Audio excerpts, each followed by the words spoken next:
Hello, good night. This is U.S. Immigration Attorney Sharifa Tharpe.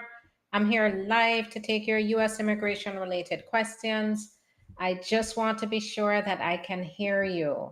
So go ahead and put your questions in the comments and let me know you can hear me loud and clear. Put those comments in, put your questions or comments. Let me know you can hear me loud and clear. All right. Hello there, Dwayne. Hello. Come on in. We do have some new information. There's a lot going on in immigration now, and now the travel ban is back. The travel ban is back. So let's talk about it. What does that mean? Why has there been a travel ban again?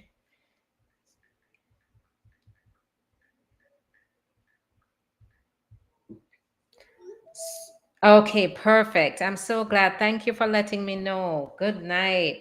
All right. So, everybody, this just came in. Just came in. The travel ban is back.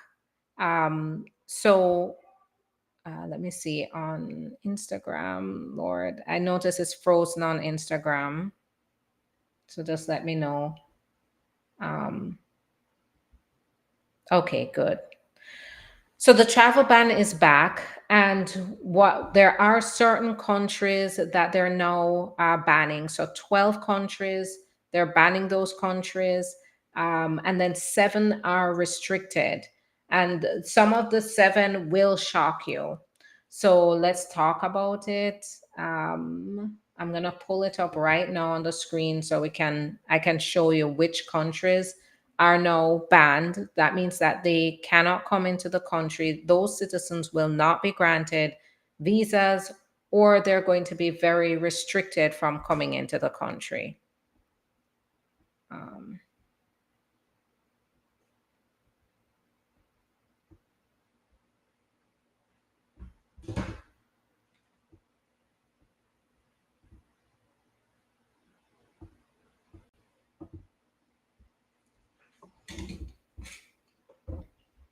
I'm just gonna, I'm having some technical difficulties here. Put your questions in the comments.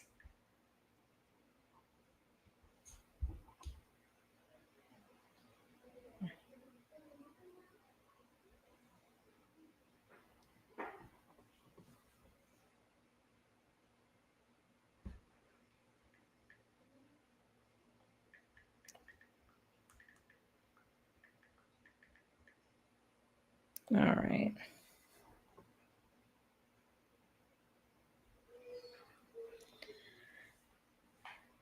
Okay, all right. I'm here on Instagram. Hopefully, all will work well now with the this new. I'm on my phone, so hopefully that's going to work.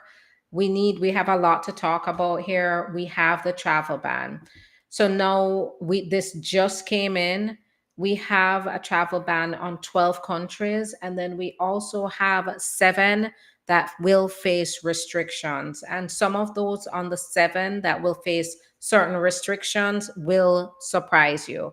So the 12 that are completely barred from coming to the United States, whose citizens can't come, are Afghanistan, Burma, Chad, the Congo, Equatorial Guinea, Eritrea, Haiti, Iran, Libya, Somalia, Sudan, Yemen.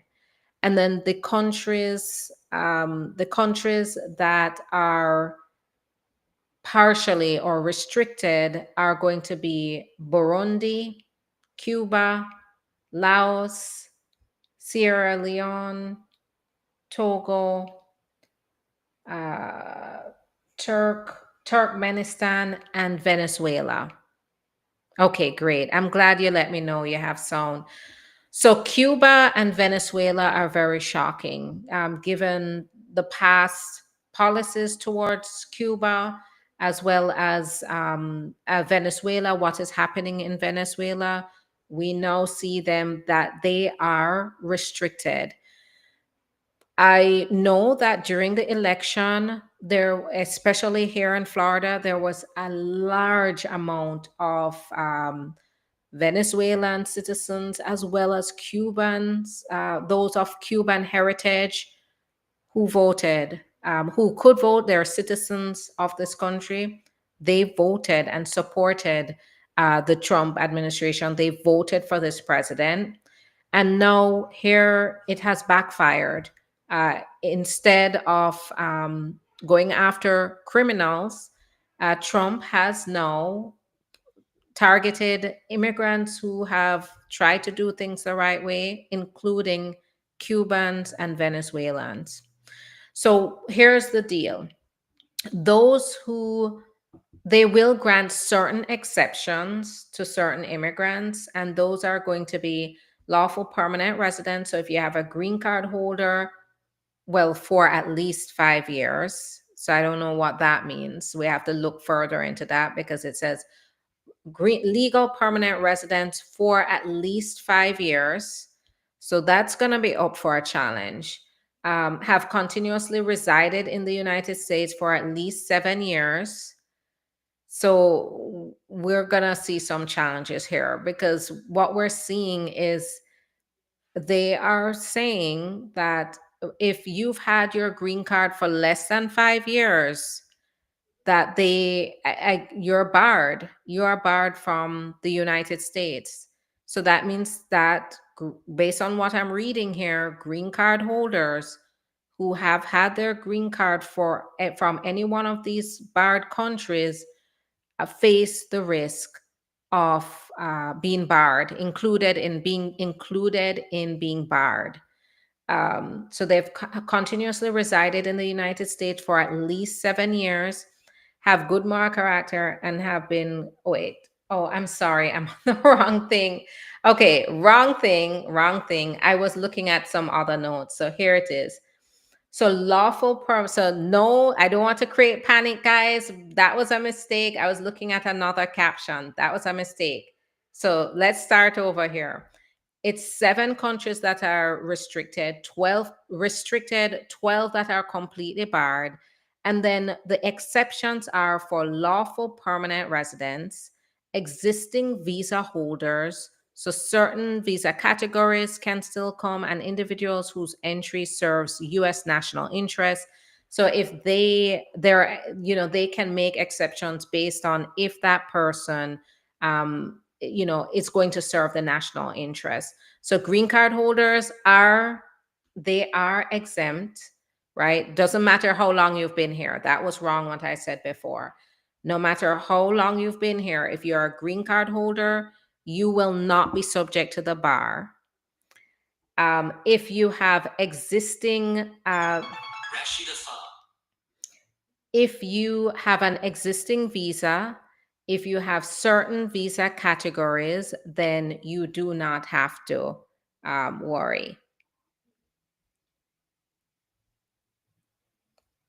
So those are the exceptions. But if you have relatives in those countries, guys, that's where we're going to feel some pain. Can you hear me? Can everybody hear me? Let me know, because I just got an interference. So just let me know. All right. So now we have the travel ban. There's also an announcement that they are going to be cracking down. Okay, great. Thank you.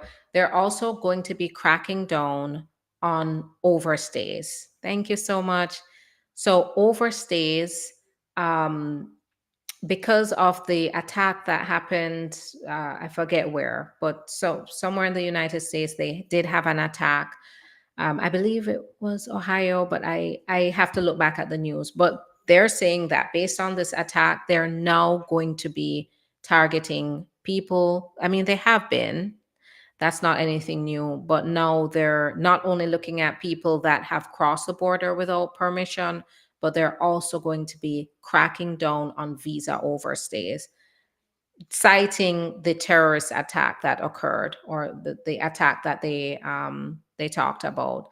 So we're going to be seeing a lot of upheavals going on, with people being barred, especially from countries like Cuba. That's shocking, and Venezuela. These individuals are going to face additional vetting, additional restrictions. Yes, it's Colorado. Exactly. Thank you for that. So these individuals are going to be facing, yes, thank you for that. So they're going to be facing more restrictions, and that's shocking. And it also means that they are probably going to be continue to be targeted when they're trying to escape their country, trying to come here for asylum.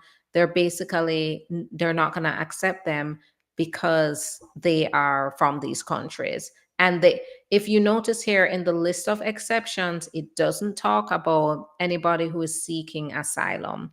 It only says those whose entry serves the U.S. national interest.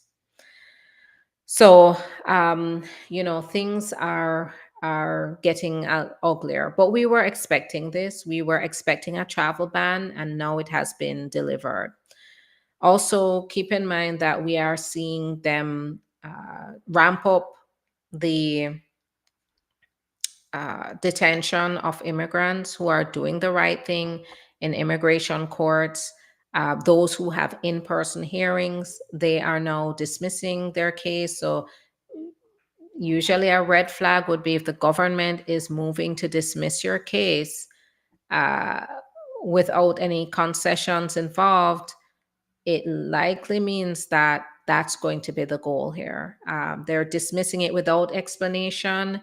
They're dismissing it suddenly. Sometimes they're dismissing it on the same day, right? And if they go before the judge, they move to dismiss your case, then there is a real risk that what they're doing is they're going to dismiss it, and the minute the person walks out, they're going to detain them. And the reason they're doing that is because this person, at the time that they applied, may have been in the country for less than 2 years. And so what they're doing is they're trying to get these cases dismissed so that they have no process to go through, right? If they have no process, then they can just detain them and say, "Oh, they've been here for less than 2 years. We have the right to put them through expedited removal." So this is what we're seeing. This is what we're seeing, everybody. Things are getting impossible. I do anticipate we'll start seeing challenges to this. And I know that we are here fighting for our clients on our end. So we're very busy, and I know other lawyers are busy trying to make sure protect our clients here. But the situation is getting dire because they're creating a situation where even doing the right thing is putting people at risk. The side effect of this is people will not show up for their court hearings. And that can be the worst case scenario. Because if they don't show up for their court hearing, then it means that they can have a deportation in absentia. So they will have an order of deportation. And what's going to happen is once they have that order, then it means that they're going to be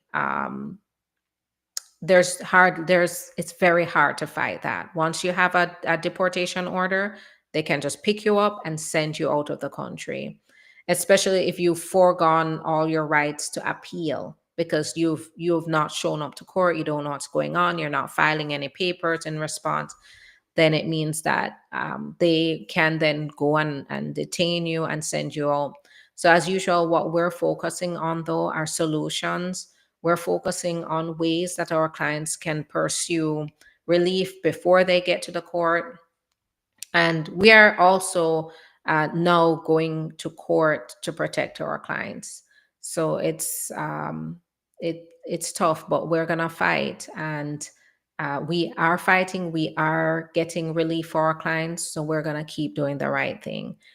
Just keep in mind that under the law, there are certain things under the law that you can apply for that they just have to process it because it's a part of the law. You are entitled to get that relief because it is in statutory law. So get in touch with us. Let's talk about your options in order to move forward. And this is confidential, guys. It's a way for you to be able to reach out to a safe space, be able to talk to us about what your problem is, and then understand how we can approach your solution strategically and legally. Because at this point, everybody is in danger. People are being detained at their at their citizenship interviews. That means they did everything right, and now they're going to their citizenship interview, and one little thing is off, they're taking them in. People are going to their green card interviews. So these are people that are doing things right and still being detained. So this is where I'm saying you need to make sure that you're not hiding in the shadows, because we need to evaluate options that can protect you in a strategic way, right? So this is where you need to take the time to evaluate those options before it's too late. Before you do, and keep in mind, even if you are detained, you can fight this. If where no action is where you are vulnerable. So we are taking action on our end to get our clients relief, and it's working, but we need you to reach out and talk to us in confidence so that we can understand what's going on. And the thing about this is, where whatever stage you are right now, the best thing to do is use the legal system to fight, because at some point, based on where things are going, you're going to have to end up fighting at some point. You don't want it to be in court where it's your last ditch effort. We're trying to catch it before anything gets to court so we can get the relief for our clients. This week, despite law enforcement working with immigration, we have gotten U visa certification for our clients. We have gotten T visa certifications for our clients. So they're still processing these forms of relief, but you have to take action. And we're here to protect our clients, to do it right and strategically. All right, so now I'm going to answer questions. Put your questions in the comments so I can answer those questions. There's a lot going on, just a lot. Okay, here's another update too. So in addition to the travel ban, which just happened, it just popped up on my screen just a while ago. But in addition to the travel ban, we also have that they are working on not taking away, but stopping work permits for asylum seekers. So that means that people who are here in this country who are waiting for their asylum case to be decided, who get work permits, because these asylum cases take anywhere from 3 years to even 7 years to be adjudicated. So they get work permits in the meantime. Every asylum seeker can apply for the work permit 150 days after they apply for the asylum, and they get it at 180-day mark. Well, they are now planning to revoke the ability to get the work permit. So keep that in mind. That is happening now. We're going to see that coming. It hasn't been officially been announced, but get ready for it. We can expect a challenge in court, and we'll have to see where that goes, because this is very inhumane. Because imagine running to this country for safety.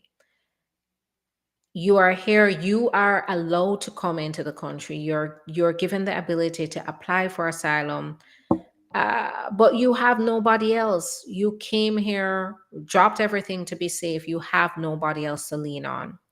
And now the US is saying, okay, sure, we're going to evaluate your eligibility for asylum. It's going to maybe take a couple of years. In the meantime, you cannot work. You can't work at all. It's similar to persecution. It's a form of economic persecution to do that, because it's depriving people the right to work and to provide them a legal, dignified way to find legal work. So that's what's happening. is they are now hatching up a plan to take away work permits as well. Not take away work permits before fine, but the ability to get work permits in the future, they're working on terminating that ability for asylum seekers. Right now, only asylum seekers. That's all I've heard.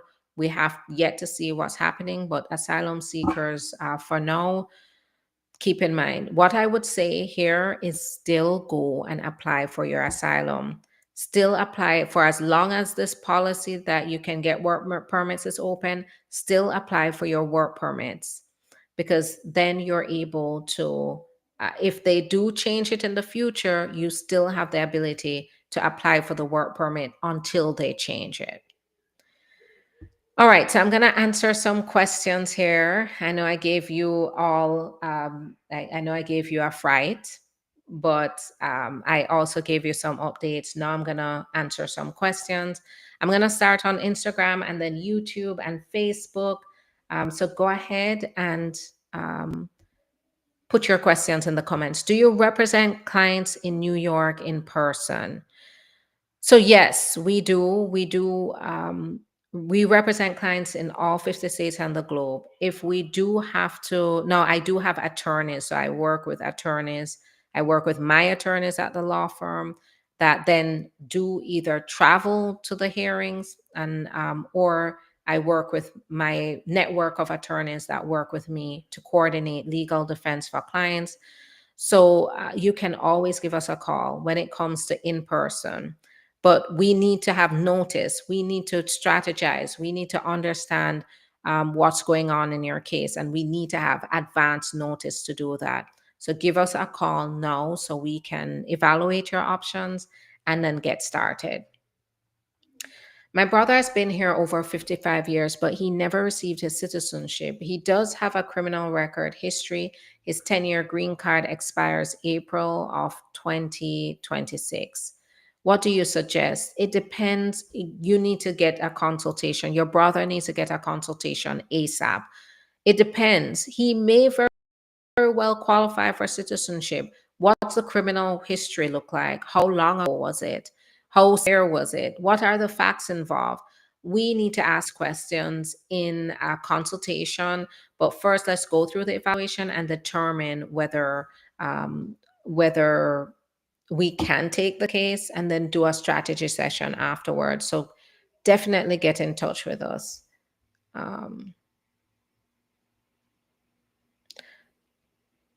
Wow, this is really a lot. It's rough immigration climate to be under. It is, absolutely. Now, I do want to reiterate that earlier when I was discussing the exceptions, discussing the travel ban, I made an error and I was listing out some horrific details that was related to something else. Keep in mind that there are certain exceptions to the travel ban, because I don't want you to leave this live misinformed. I want to make sure you leave with the correct information. So the correct information is we have 12 countries that are totally restricted in the travel ban. We have 7 that are partially restricted, including Cuba and Venezuela. So, go figure, a large population did vote for Trump to be their president, and this is the gift he gave to them.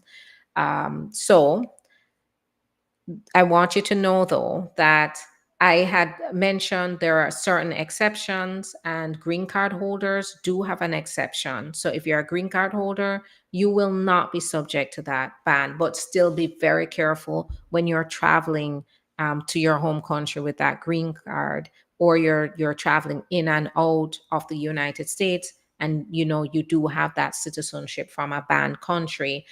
There are also certain visa holders that still will be able to travel to the United States. So those visa holders wouldn't have to worry. Those with employment based. So let's see.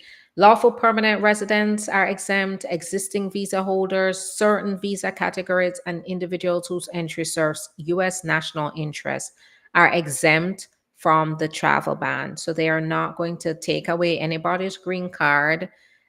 They are they are just focusing on, I guess, the citizens who are in those countries. They're no longer going to give out visas. Existing visa holders, they can keep their visas, but anybody who does not have their visa, they're going to apply. They're going to be subject to this bar as well. The So yeah, so just keep that in mind. That's a correction from the earlier thing that I was reading. That was another thing. All right. Let's see. What about those whose 10-year green cards through lottery? Are they safe to travel? And if you have a green card holder, you're a green card holder, no matter if you got it through the lottery. But what I would say is be cautious about your background. Is there something you're worried about in your background? Is that even enough to worry that you don't want to apply for citizenship? It's time to talk to us about that so we can determine the risk of travel. We can explain that to you. Um, okay, so what are the countries again? So the banned countries are Afghanistan, Burma, Chad, Republic of the Congo, Equatorial Guinea, Eritrea, Haiti, Iran, Libya, Somalia, Sudan, Yemen. Um, and Haiti, of course, Haitians here have TPS, and they're now probably going to terminate that. They're terminating the parole for Haitians. So, in essence, they're saying they're going to deport them, and they are restricted from coming back to the U.S. In addition to that, the seven partially restricted countries are Burundi, Cuba, Laos, Sierra Leone, Togo, Turkmenistan, and Venezuela. So there we have it. Two shocking uh, countries there, which is Cuba and Venezuela. So yes, yep. All right.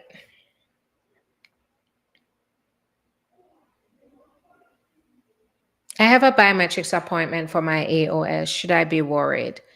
So I can't tell you in particular if you should be worried. It really depends on your background. But what I would say is the biometrics is not out of the ordinary. Biometrics in an adjustment of status process usually means that it's a standard process. It's not out of the ordinary. So the likelihood of anything happening is low. Although just based on what's happening, everything is at a heightened risk, but it's low just because it's routine. If you don't do the biometrics, you will be denied adjustment of status. So it is a required part of the process and it's pretty routine. If there's something you're worried about, you need to talk to your attorney or get legal advice to make sure that you're not at a heightened risk. My spouse is here legally. I filed an I-130 and now needing to do I-485. I'm a citizen and we have a baby together. He is from Haiti. So get a move on it. Now, just because keep in mind that this is for lawful permanent residents. Yes, Haiti is one of the banned countries. However, I would have to look. I know in the last Trump version 1.1, spouses of U.S. citizens were able to still move forward with their processes. So I'll have to read that to see if you qualify for lawful permanent residence or you're the immediate relative of a U.S. citizen. Does the ban still apply, right? It may be an exception. So give us a call and we can confirm that for you. We just got the news today, so we're definitely going to have to break this down further. But it's going to create a lot of problems if they don't make exceptions for spouses of U.S. citizens to get their permanent residence. Once you get permanent residence, you are exempt. So, we have to see here if he is in the United States. Then he would go through adjustment of status, and during this adjustment of status process, he should get protection from deportation.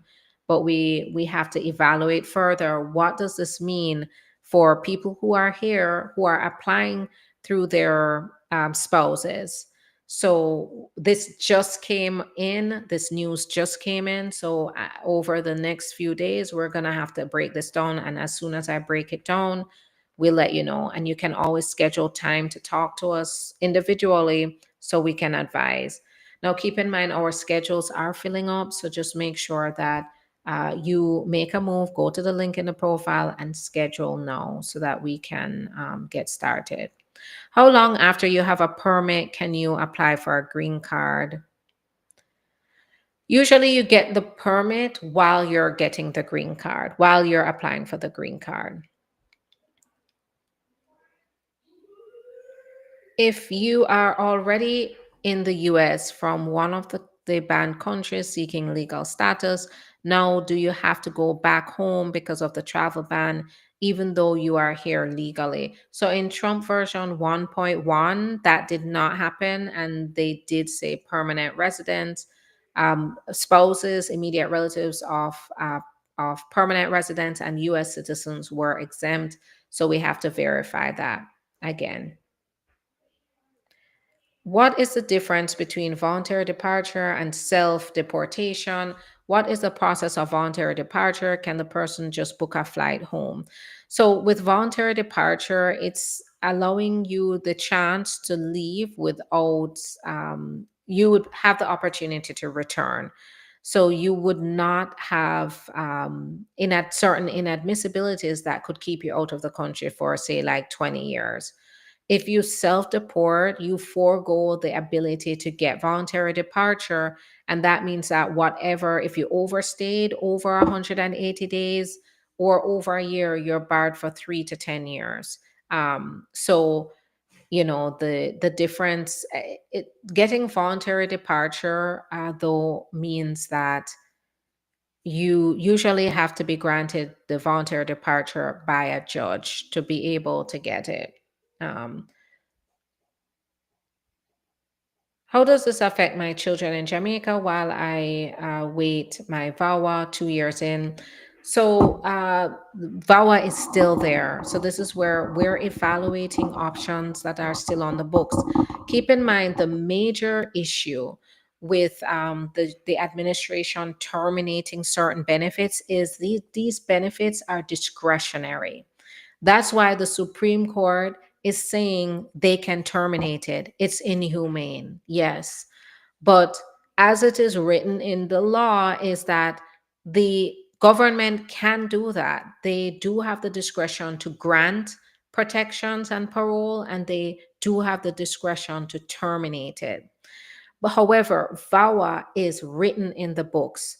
No government member, no branch of government, unless the Congress repeals it as a whole and votes for that, they have to follow the law and they have to evaluate these options for individuals. So VAWA is one of those that are written in the books. It's not discretionary. They do have to, when somebody applies, they do have to look at that case based on the merits and make a decision based on what is put in front of them, based on the guidelines of the law. So keep that in mind. That's the difference here, right? So this is where I don't want you to lose hope. And this is where even if you are in a situation where you are losing your temporary protected status, or you came here on parole and you're about to lose that parole based on the Supreme Court hearing, Supreme Court decision, just know that there are other types of options to look at. And this is where I say reach out to us so we can have a conversation with you and determine which one of those options could apply for you. I'm Syrian citizen with H-1B visa. My visa is expired and I am with I-94. Can I travel? So that is a very specific, too specific to answer here, just because it's based on your particular circumstances. You do have an I-94. If you do travel, it means that when you're coming back into the country, you're gonna have to get a visa again, right? If your visa is expired, you leave the country. When you're coming back, they want to see that visa. So, and there's always a risk that if you go back for the visa, at some point you have to go back for the visa. But if you do, if you're going to leave the country, you have to go back for the visa. But um, if you do, there's always a risk that they could deny it. So we have to evaluate what is going on in your particular situation. Do you still have a good chance to continue to get your H-1B? What about green card holders that got through DV lottery? Do they have to worry? No, you're a green card holder. Anyway, I would say you don't have to do more worrying than other green card holders because we're all worrying. But you will not have to do more worrying than what we're currently going through, what green card holders are currently going through, what we're all going through right now, because no immigrant is safe right now. And right now, I would say even naturalized citizens are not safe. Not even native born citizens are safe. They're detaining citizens too. So you don't have to do any more worrying than what the rest of us are doing as a green card holder, unless you're worried about something in your background. So I answered that. Okay. All right. So now I'm gonna answer questions on. I'm gonna go ahead and answer questions on YouTube and Facebook. So let's see.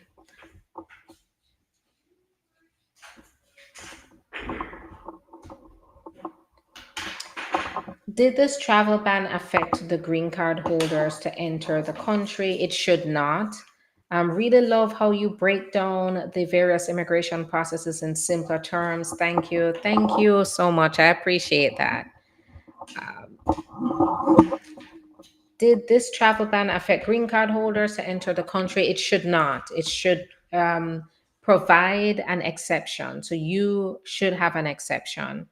Applied for T visa. It's been 2 months, didn't receive receipt notice, and when checked with USA, they raised service request with Vermont Center. Do I need to submit application again? You need to confirm whether they got it or not.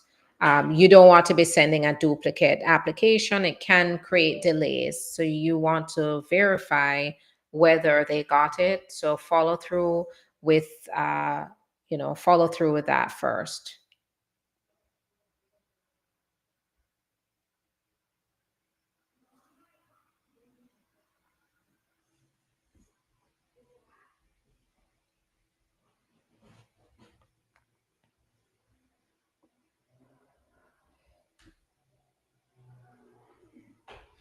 All right.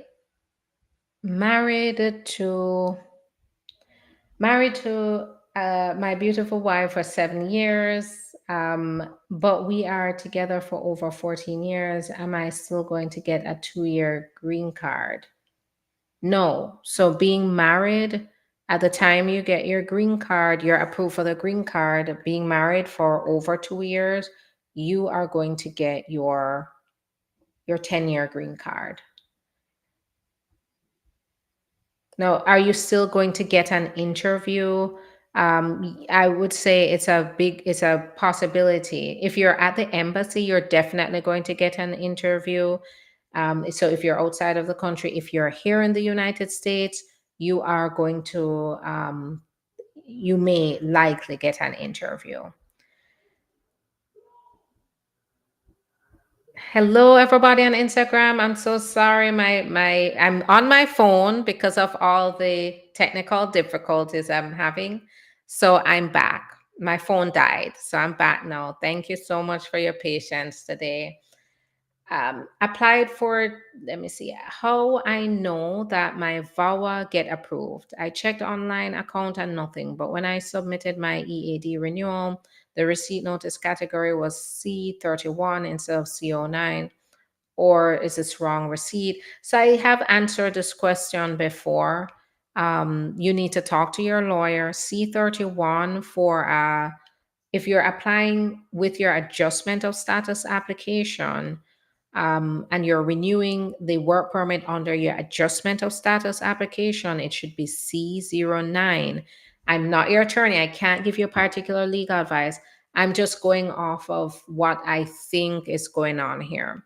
So C31 is only granted upon an approved VAWA. So if you got your work permit in the mail and it says C31, that may mean that you were approved for your VAWA because that's the category for VAWA. But you usually also get an approval notice. So based on what you're saying here, if you submitted a work permit based on your adjustment of status, then the category should be C09. But I'm not your attorney. I can't give you particular legal advice. You definitely have to talk to your attorney about that. What about those who are waiting for green card interviews in the US consulate in Haiti? So that's a good question. In Trump, this news just broke. So that's definitely one of the questions I'm going to review, and I'll definitely let you know as soon as I verify this.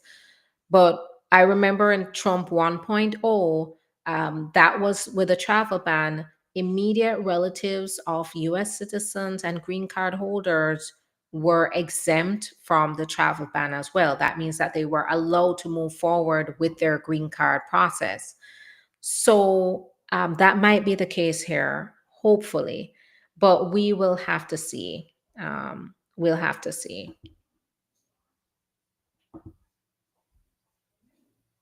All right. Hello, Maxine.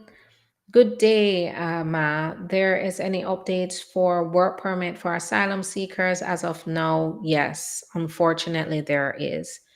Asylum seekers, they are looking to terminate. They are plotting now. It has not officially been announced, but they are now plotting and planning to take away the ability for asylum seekers to apply for their work permits. So that is coming. I do anticipate there is going to be a challenge because this is extremely inhumane. When people come here with to seek asylum, they come with nothing. They have to leave their country so quickly. Sometimes they come with literally nothing.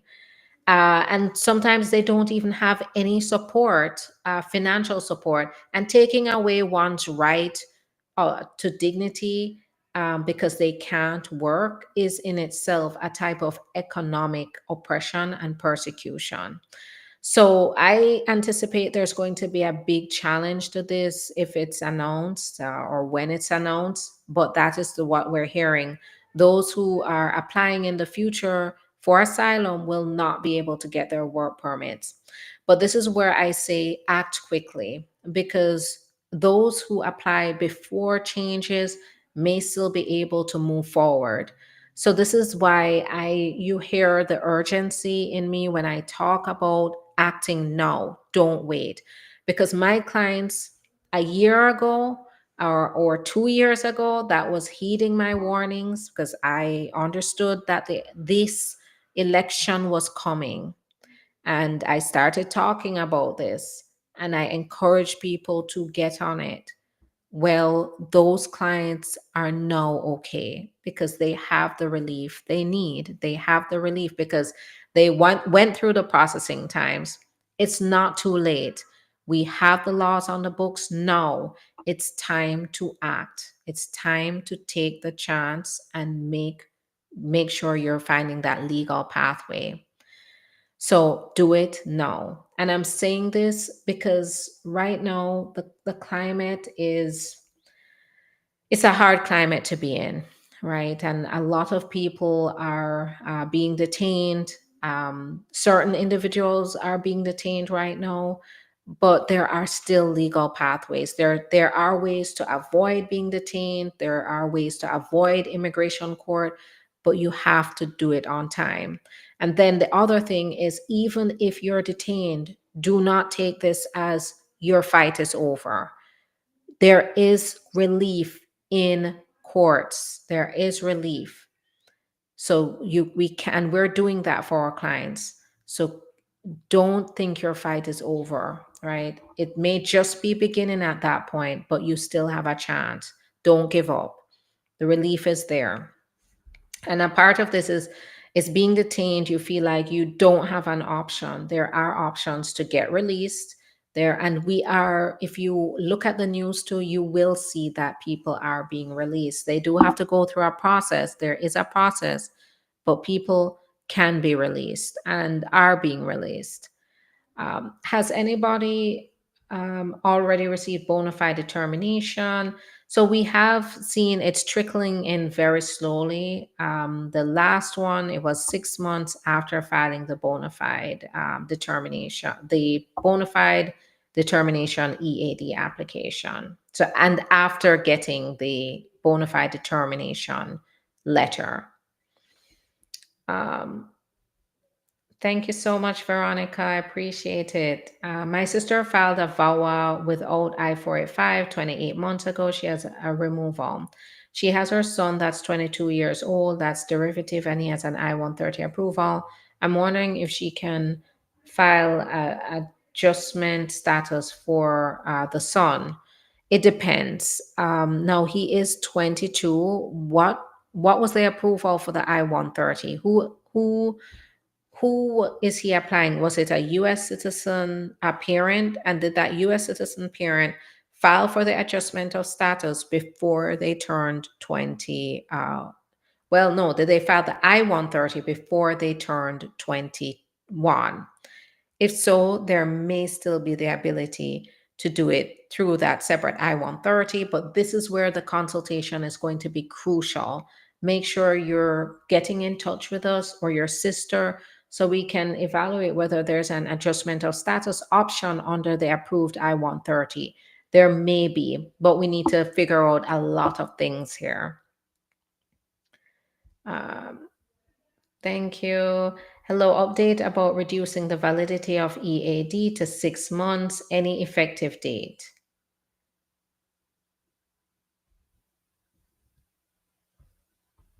No, so we're not seeing that. Um, no, we are not seeing that. And I don't think it has ever been 6 months. I wouldn't be surprised if we had some issue like that, but usually has been about a year or 2 years validity period. What about those outside of the country with advanced parole? Will they be allowed in? So that is another good question that I should be writing these questions down so I can follow up on them. Uh, Advanced parole, if they have advanced parole, it's not listed as an exception. So I'd have to check to see, because that is definitely a good question. I would say if you are from a country that is on this banned list, do not leave the country right now, because they can very well say, just like they say it's within the national interest to let you in, they can very well say it's against the national interest to let you back in, right? So be very cautious. Don't take those chances until you talk to a lawyer, you fully understand your rights, because this news just came out. And since it just came out, we have to get a breakdown, a more detailed breakdown on what does this mean for people in the middle of their process, family members of green card holders and citizens who are from those countries. You're going through the green card process. What does that mean for you? If you have advanced parole, what does that mean for you? I'm from Kingston. I'm an F1 category US citizen, filing for unmarried son and daughter over age of 21. Priority date was July 2016. When will I get my interview date? So I would say it really depends on the national visa bulletin, but based on this timeline, it could be anytime soon. You should be checking the National Visa Center. They have a special portal that you can log into. When they start to open it up and say you have to pay fees, you have to fill out the immigrant application fee, immigrant visa application fee. It means they're ready to process your case uh, for the immigrant visa. Keep in mind that that can be frustrating too, because right now at the embassy there's about a year and a half to 2 year wait period just for the interview after getting all the documents into National Visa Center. So that's another thing to keep in mind. So you could be looking at maybe another 2 to 3 years, depending on how quickly you can get documents in once they open it up for you to do that. Good night. My sister is in the immigration court. Her husband is a US citizen. She filed her I-130. How long will it take to approve?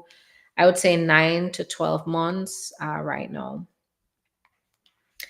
All right.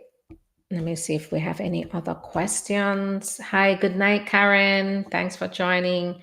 Bahamian going through the green card process needed to submit the sealed medical form, but the doctor forgot that she needed more vaccines and went over due date for the RFE, sent out other docs. So now it may be okay. They may choose to accept it, but at the same in the same breath, they have become a lot stricter on deadlines. So if you went over the RFE deadline, you if you submitted, you really have to be ready for anything at that point. Um, May I go and do my interview and get a visa? Already, I know my country is on the list of banned. So what they're saying is current visa holders can will not be affected, but they will not issue new visas. So it's unlikely if you're on the banned list. My wife has filed a divorce. She filed for me, and we're waiting for interview for the green card. You need to get in touch with us ASAP. Your wife filed for divorce. They're gonna have questions, and it sounds like your wife is not cooperating.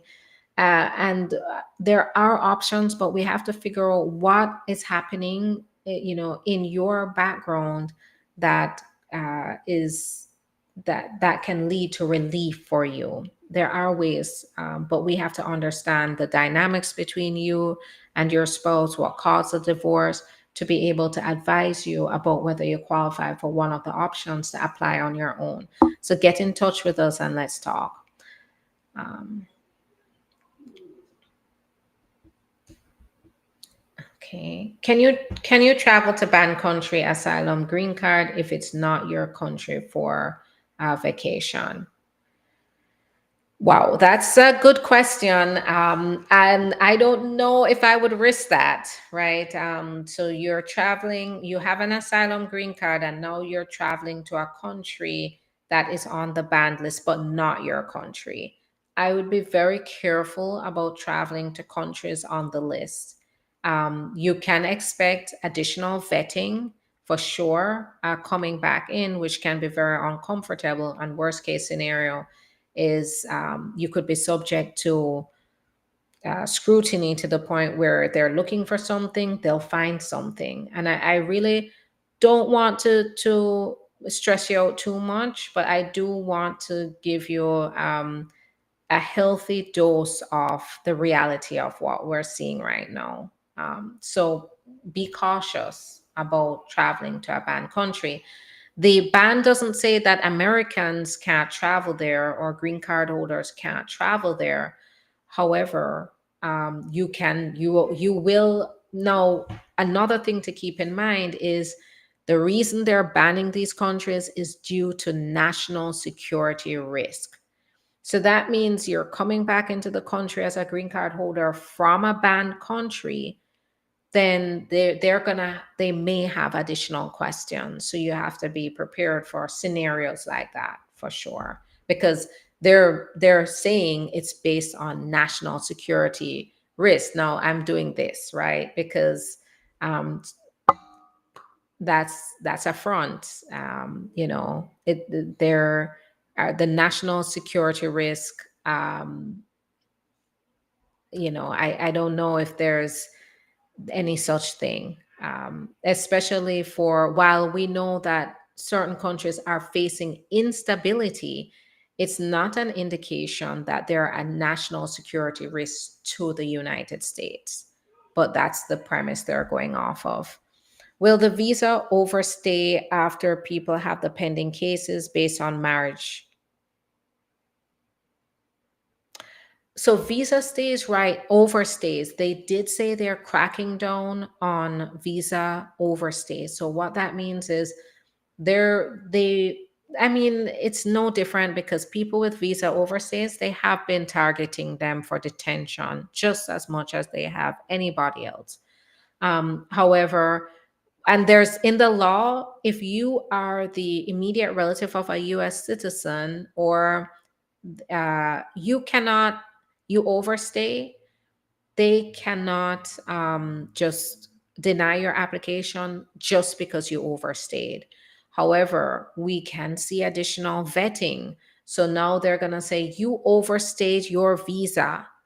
Were you planning to do that? I can so see that being the measures that they're going to take, where they're going to start accusing a lot more people through these processes that should be very straightforward. They may start to say misrepresentation because at the time you entered, you were intending to stay, and that's where it can get dangerous.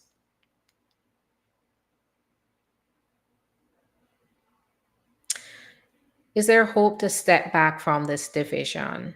I know it is a bad time. I mean, being in the United States for the number of years I've been here, this is the worst I've seen it. I never thought that the United States would get to this point. That we're divided, you know.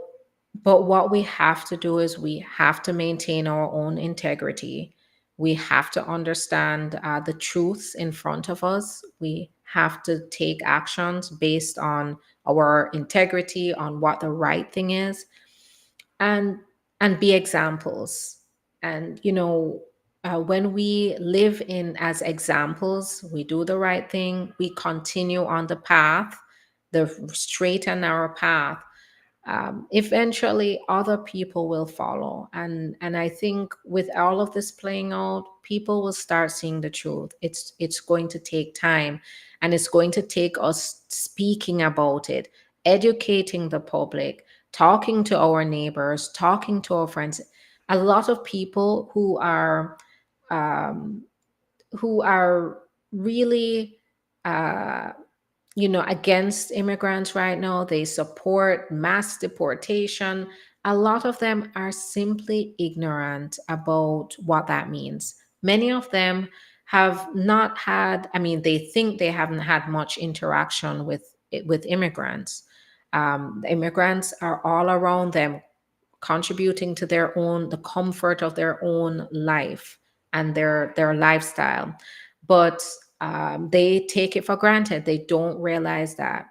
And so a lot of them don't realize that not all immigrants are criminals. They think that this administration is only targeting criminals. But as we see things play out, as we continue to speak out, as we continue to educate, as we continue to treat each other with respect and focus on um, curing the ignorance with knowledge, hopefully over time we will see a turnaround, we'll see a change, and ultimately that change is going to go up the ranks, right up to politics, and hopefully that's where we start to see policy changes. This immigration, it's like a cycle. We've seen it before. I may have been too young to identify that was happening, but it happened in the 90s. It happened in the early 2000s. And here we are again. It's like a cycle. And there's a reason it's a cycle, right? Because they go through these spurts of blaming the immigrants, and then they realize, no, we need the immigrants, and then there's a point of um, calm again and talks about immigration reform and sometimes even getting immigration reform. And then it's, if we continue to forget, though, it's going to continue being a cycle. So I say this: let's focus on solutions here. Let's be positive minded. Let's continue to do the right thing. And eventually it will pay off. I've lived my life like that, and I've taken the hard road many times, and it has always paid off. Even sometimes when I've asked why is this happening, but still continuing forward with integrity, with perseverance, determination, and a mindset to solutions, we'll get there. And it's going to be positive, but we have to stay steady. Is there any risk to travel with pending VAWA case with travel permit to other country? I would say the risk is higher for everybody. The risk is higher, so you need to. It depends on your background. It depends on the nature of your application. It's going to depend on a number of factors. So talk to your lawyer or make sure you're getting legal advice. If a person overstayed 14 years ago and they're ready to leave, how do they do it? So I don't want to advise anybody to just get up and make that decision. I don't want to say just go do that, because I need everybody needs to make sure they're strategic, they're careful, they fully understand the implications. Because once you leave, you may not be able to come back. Is that worth it for you? Especially if you have relatives here, you have children here. You want to carefully evaluate your risk. Right now, they are promoting, I think, what's called a homecoming app that allows people to, inform them they're leaving. But of course, once again, when you are logging into a government application to tell them when you're leaving, see, people are doing the right thing and they're being arrested in immigration court in some cases, right? So you want to be strategic, you want to understand how to go about it if that's the decision you make after you're fully informed. What are your fees? So it depends on what we're working with and what case type. So that's why we do the free initial evaluation first. We want to make sure we don't waste your time and money. We first make sure that you have at least you may have the ability to go forward with us on one of the solutions we help with, and then we schedule an appointment. So is it the travel ban will affect on the US citizen I-130 immigration visa for spouse?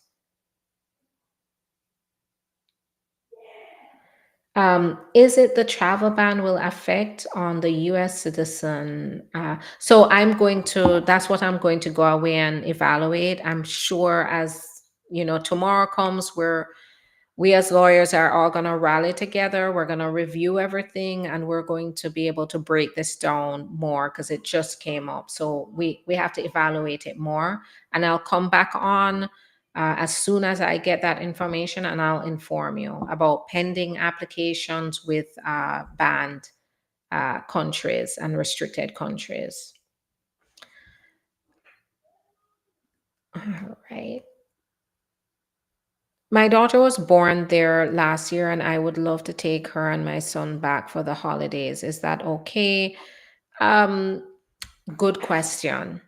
So keep in mind that I saw this a lot. When you do have children here, especially if you had a child and then you took emergency Medicaid, usually when they spot issues like that, they could revoke the visa.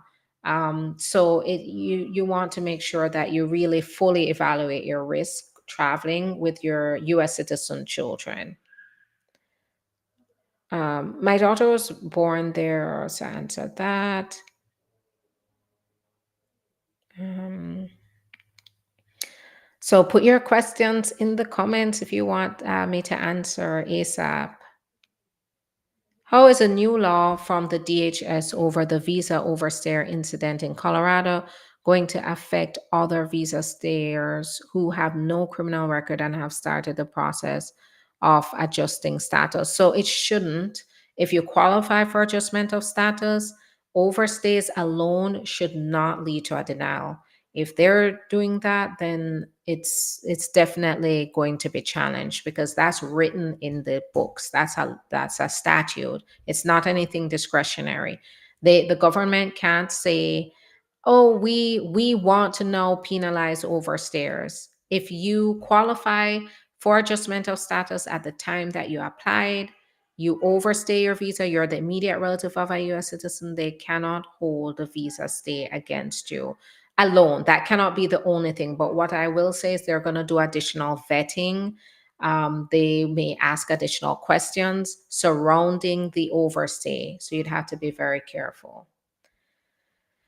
All right, that's gonna be it for me, guys. Thank you so much for all your questions. I really appreciate it. These are great questions. I'm gonna follow up on those questions about the travel ban, break this down even more, get more answers, and then we'll talk about it. Hopefully, tomorrow I can get more answers about what this means for pending cases, people who have travel documents, people who want to travel back to those countries or want to travel there to visit, maybe. What does that mean, and what to expect? So stay tuned.